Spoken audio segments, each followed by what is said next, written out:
1976 में जब पटना में फ्लड आया था तो उस समय गौतम बुद्ध की एक भविष्यवाणी हुई थी, उसको लेकर के बहुत लोग चर्चा करते थे।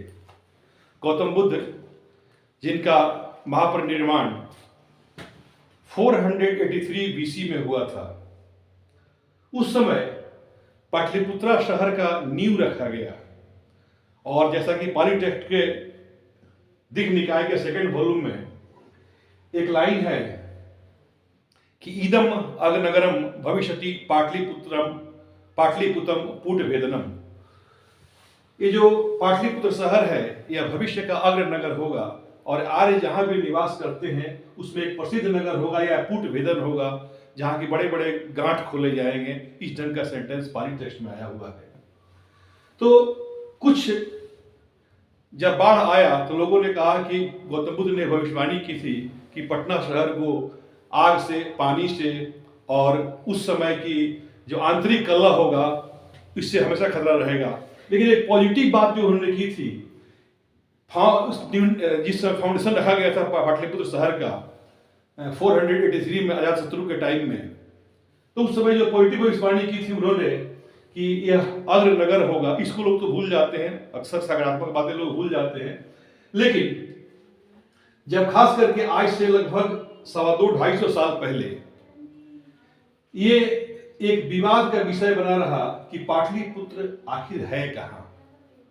जो प्राचीन पाटलिपुत्र है, यह प्राचीन पाटलिपुत्र मॉडर्न पटना ही है।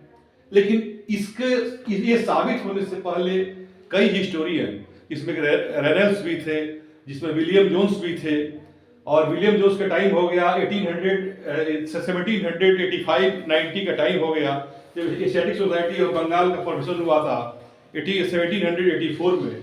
तो उस समय लोग पाटलिपुत्र का शाम में लोग बैठाते रहे, कभी राजमहल से, कभी प्रयाग से, कभी कन्नौज से। इस बारे में लोगों का कंसेप्ट सही नहीं था। लेकिन जब रेनल्ड्स ने फर्स्ट ऑफ ऑल जब 1793 में बताया कि ये पाटलिपुत्र जो है यह पटना ही है या पटना के आसपास का जगह ही है, तो उस समय भी लोगों का भरोसा उतना नहीं हुआ। लेकिन खास करके जब चाइनीज टेक्स्ट, जब वेन सांग का और फाहियान में जो डिस्क्रिप्शन था वो जब ट्रांसलेट हुआ तो इसके बाद से लोग कन्फर्म हो गए कि हाँ, जो पाटलिपुत्र है यह मॉडर्न पटना ही है। लेकिन वास्तव में ये जो मॉडर्न पटना है इसमें पाटलिपुत्र का एरिया कौन सा है, ये एक कंफ्यूजन का विषय बना रहा, बल्कि ये अभी तक बना हुआ है। तो इसमें सबसे बड़ी बात थी कि कनिंघम साहब ने, जो कि उस समय आर्कियोलॉजिकल सर्वे ऑफ इंडिया के डायरेक्टर जनरल थे, और वो जब एक बात बोल दिए कि पाटलिपुत्र जो शहर है इसका 1/3 पोर्शन गंगा में विलीन हो चुका है, 1/3 पोर्शन गंगा में विलीन हो चुका है। और डिस्क्रिप्शन भी कुछ वैसा ही आया कि ये शहर चारों ओर से वाटर मोट से घिरा हुआ है। वेडल, जो कि आज से लगभग 125-30 साल पहले पाटलिपुत्र का एक्सकैवेशन में उस समय आया, उन्होंने दौरा किया पाटलिपुत्र शहर का। तो चूंकि कनिंघम इतने बड़े चीज थे कि कनिंघम के बातों को कोई भी काटने का क्षमता भी नहीं रखता था और कोई बोल भी नहीं सकता था। और ऐसे भी जो एले वेडल थे ये आर्कियोलॉजी के बैकग्राउंड से नहीं थे, वो एक सर्जन थे। लेकिन चूंकि वो उस गवर्नमेंट में आए और उनको एक काम मिला पाटलिपुत्र को सर्वे करने का, तो उन्होंने बताया कि जो पाटलिपुत्र जो शहर है वह एक ओर से गंगा से है घिरा हुआ और 3 ओर से मोट का जगह है। क्योंकि मेगास्थनीज के इंडिका में यह दिया गया है, बताया गया है कि जो पाटलिपुत्र शहर है यह 80 स्टेडिया, इसकी जो लंबाई है 180 स्टेडिया की लंबाई है, और जो चौड़ाई है वो 15 स्टेडिया की चौड़ाई है, 15 स्टेडिया। 15 स्टेडिया का मतलब हो रहा है कि 1.67 मील, और 80 स्टेडिया का मतलब हो रहा है 9.2 मील। तो 9.2 मील जो है सो यहां से लेकर के यहां तक है, और जो 80 स्टेडिया है 9.2 मील हो गया, और जो 1.67 है चौड़ाई में है। मतलब पटना जो शहर है वह चौड़ाई में कम है, लंबाई में काफी अधिक है, जो मौर्यन कैपिटल है उस समय। और वह चारों ओर से मोट से घिरा हुआ है, खाई से घिरा हुआ है, जल से घिरा हुआ है। और ये जो जल का एरिया है, ये जो है ये लगभग 45 फीट, मतलब 30 क्यूबिट कहा गया है, तो 45 फीट ये गहरा है, 45 फीट ये गहरा है। ये जो चारों ओर से जो है ये इतना फीट गहरा है, और इसकी जो चौड़ाई है वह 177 मीटर है। 177 मीटर की चौड़ाई है। ये मोट की चौड़ाई, जो चार जो ये जो है घिरा हुआ, इस मोट की जो चौड़ाई है वह 177 मीटर, मतलब 582 फीट चौड़ाई है, और 45 फीट उसकी गहराई है, जो कि सुरक्षा प्रदान करने के लिए है। अब लेकिन वेडल ने एक बातें बताई कि जो पटना शहर है वह एक ओर से गंगा से है और तीन ओर से ये बना हुआ है, मोट बना हुआ है, जो खाई का है बना हुआ है। वेडल ने ऐसा ही बात बोल दिया, क्योंकि कनिंघम के बीच के पहले बोल चुके थे कि जो 1/3 जो एरिया है वह गंगा में विलीन हो चुका है। बेगलर ने तो यहां तक कह दी कि आज जो हाजीपुर के साइड में जो एरिया दिखाई दे रहा है, हाजीपुर के साइड में, वो पाटलिपुत्र का एरिया है। कनिंघम ने थोड़ा उसमें सुधार किया और कहा कि 1/3 जो एरिया है गंगा में कट चुका है, 1/3 एरिया। अब देखिए कि ये होने के बाद से जो ये बताया गया कि इस ढंग से ये सारे क्षेत्र हैं, लेकिन मेगास्थनीज के इंडिका में एक बात और है कि जो पूरे पटना शहर है यह वुडन पैलिसेड से पटना शहर जो है सो फोर्टिफाइड है, वुडन पैलिसेड से, और इसमें 570 टावर्स हैं और 460 गेट है। लेकिन वेडल ने जो एरिया बताया गंगा के किनारे किनारे, इस एरिया में कहीं भी एक्सकैवेशन में वुडन पैलिसेड्स नहीं मिले हैं। वेडल का जो बताया गया एरिया है, यहां मैं दिखा रहा हूं दूसरे मैप में, नो पैलिसेड्स। क्योंकि ये तो बताए थे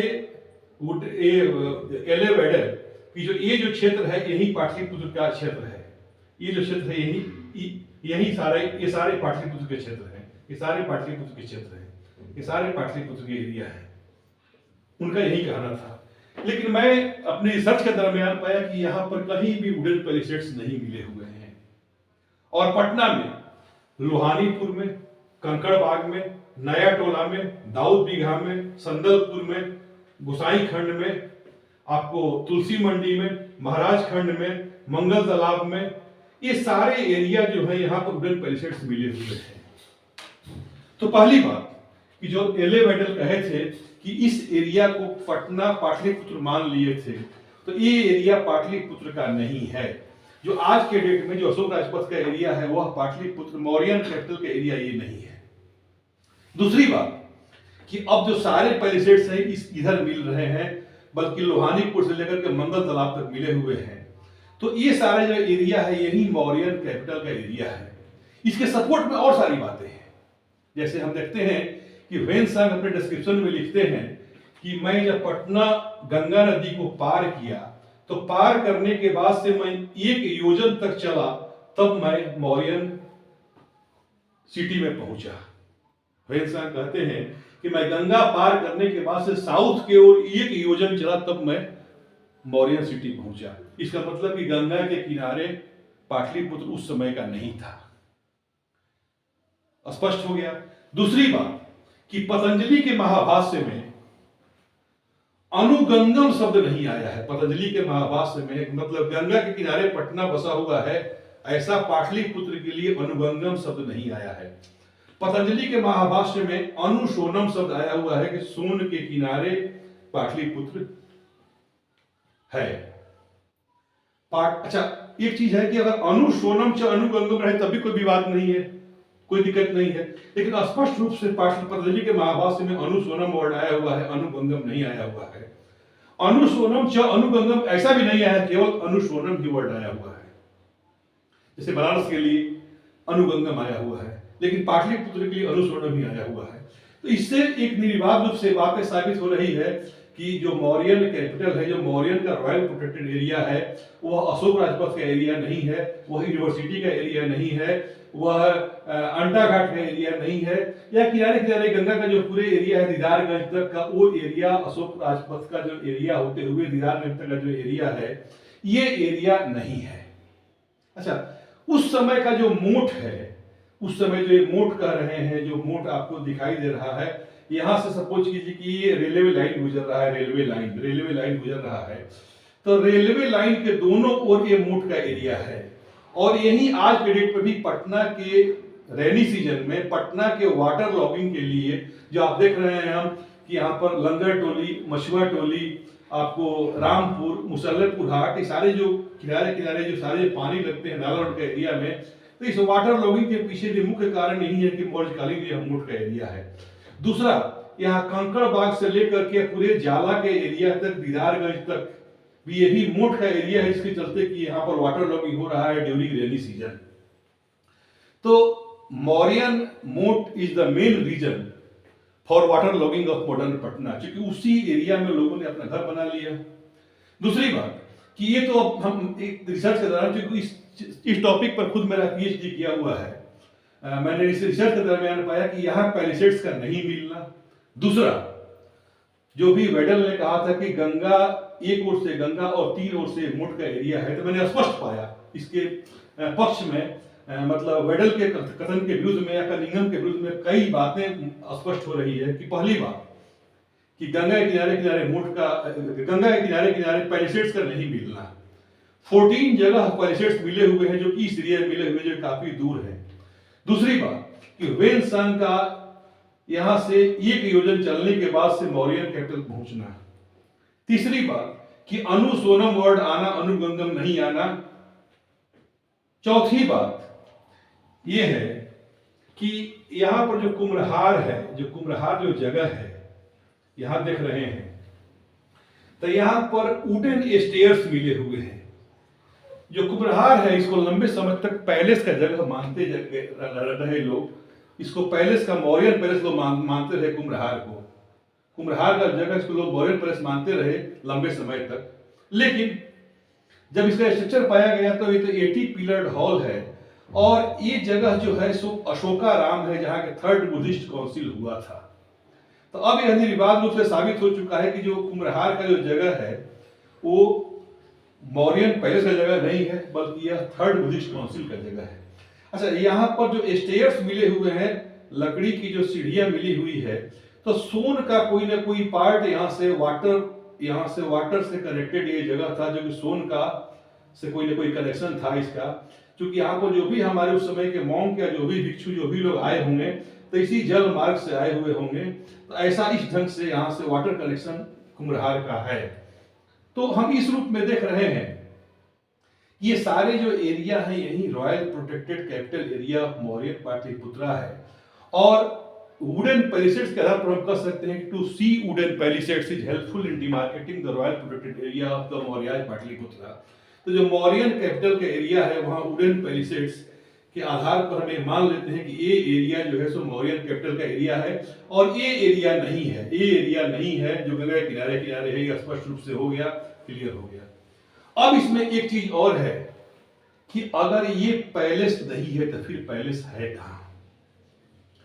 वेडल जो कि पटना का एक्सकेवेशन कराए वो यहां पर है बड़ी पहाड़ी। तो बड़ी पहाड़ी के बारे में वो कहते हैं कि south west of the old palace. देखिए, जब भी